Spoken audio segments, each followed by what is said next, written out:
Okay, so to add a calendar, this is really handy for kids if you are going to use this as your class Google site because you don't have to add due dates or anything. It constantly updates itself based on changes you make to your Google Calendar.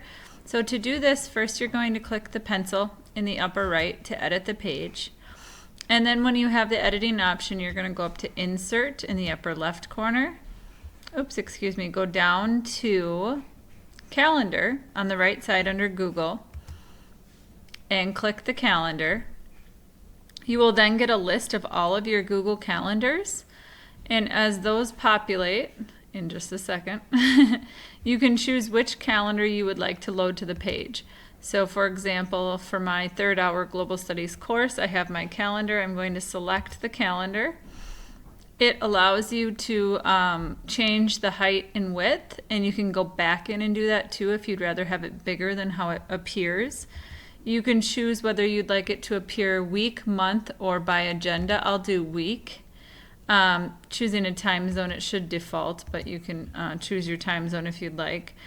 And then here you can choose the options for what shows up on the calendar. And you can change the title if you'd like to call it something different for kids.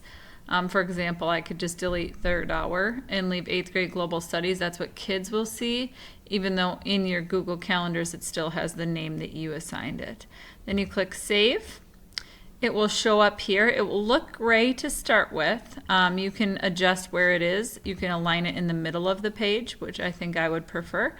And then you can click Save in the upper right corner and it will show up once you click Save. So I'm saving it. Next thing I know, I will see my calendar.